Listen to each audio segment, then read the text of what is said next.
Let me just show you the fit real quick. Cozy boys forever.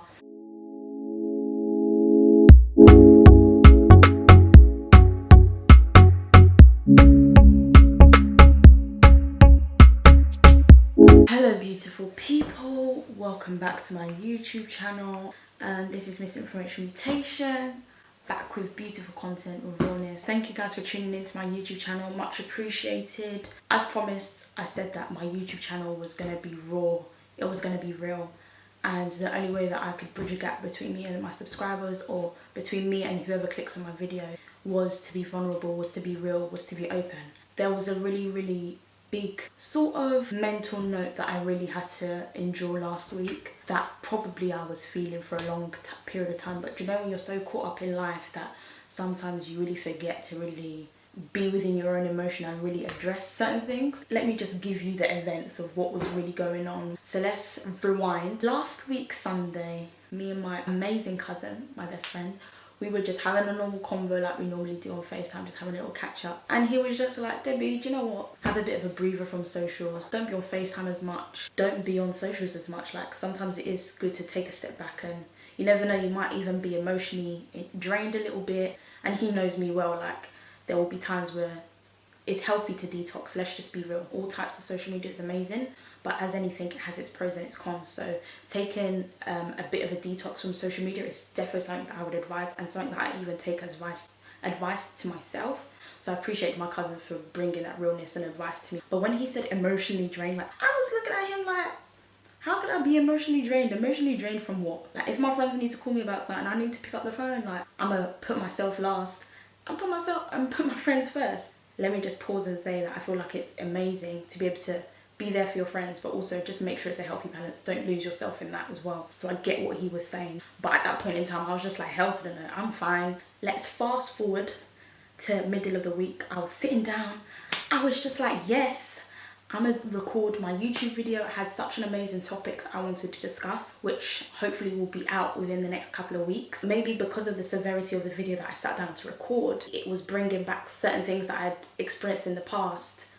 I kind of went blank after recording the video. I just felt a kind of imbalance within my spirit, within my energy. Like, my energy just tipped off slightly. Like, I didn't really know what the emotion was. And the funny thing is, before I even sat down to record the video, obviously I was speaking about it with my girl anyway, she was just like, don't be surprised if you're gonna have to do this video 1 or 2 times because of the severity of the video, which is normal. Certain things won't be one take, but I was just like, sis, I know it's gonna be one take. I ain't gonna need to do it again. When I now sat down, FaceTimed her after I'd done the video, it was a case of, Debbie, I kind of told you, maybe you are going to have to re-record it. But I said, nah, sis, there's just something, like, my energy's just off.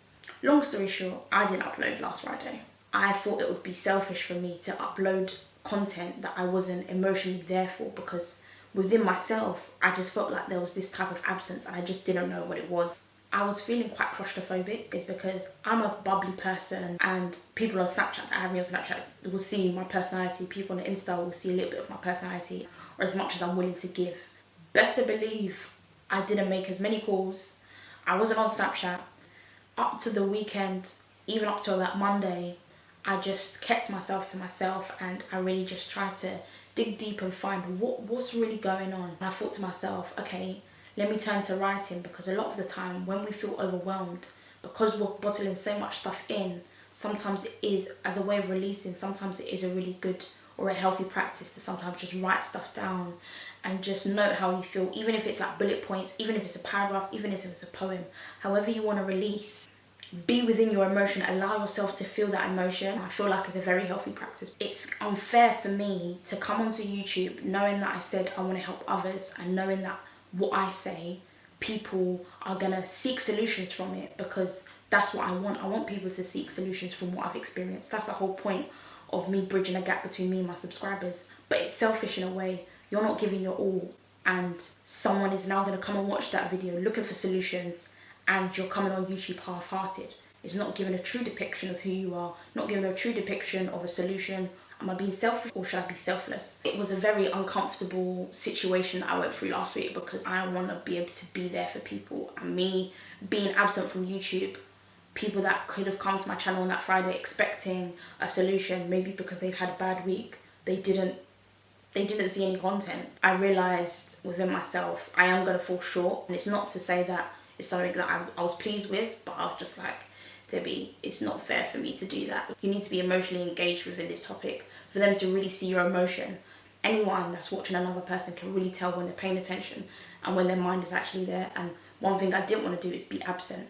I feel like that video brought something consciously to my reality at that point, and it made it stay there. And until I addressed my emotions, there was no way that I was going to bring that onto my YouTube platform. And no, I feel like coming out of the situation now, in order for me to really be in tune with my real self, I'm giving myself to you guys that are watching. I'm giving you me. And me wasn't there last week in that video. I'm here now because I took time out emotionally, because I can now say I feel like I was emotionally drained. There will be times where the people that you love most aren't always going to be there in times of emotional isolation, or in times of isolation where you need to gather your thoughts, gather yourself. So the person that you really need to seek for in all aspects of your life is yourself. When I fall, I get up because I told myself to get up. My mind told me, Debbie, you need to get up. If I hit my head, my mind, my body's telling me to heal, because you're hurt, you need to heal. And whatever emotion I was going through that I didn't quite know what to put my hand in it last week, I can now put my hand in it now because of the time that I've taken out. If I'm not spiritually, physically, emotionally engaged in one of the three categories, you will see that those three categories can't work coherently. What I will say had been my solutions getting out of that imbalanced state was taking time out, isolating myself from social media. Another thing that comes with being exposed to a social platform such as YouTube, and obviously gaining a platform and growing a platform, is that in order for you to engage with everyone and all your subscribers, all the people that comment and all the people that watch your video, you need to have a social media presence. And even before I came onto YouTube, it was something that I was aware about. But with me, it's something that I've always known. I've grown to know the beauty and the ugliness of having social media, its positives and its toxic traits. Being on YouTube is almost like a double-edged sword, because I like to be off social media, but I love to be real with the people that follow me and show my personality. But sometimes I want to take a time out for myself, and I'm learning that I can't beat myself up about it. If I want to sign out of social media and not answer anyone, sometimes I want to be able to respond to myself, because if I lose myself, I can't give myself to you guys. I can't give myself to the people that will need me. One thing I would say that everyone should do as homework, that I want us to probably discuss in a later video, is look up what it means to be emotionally drained.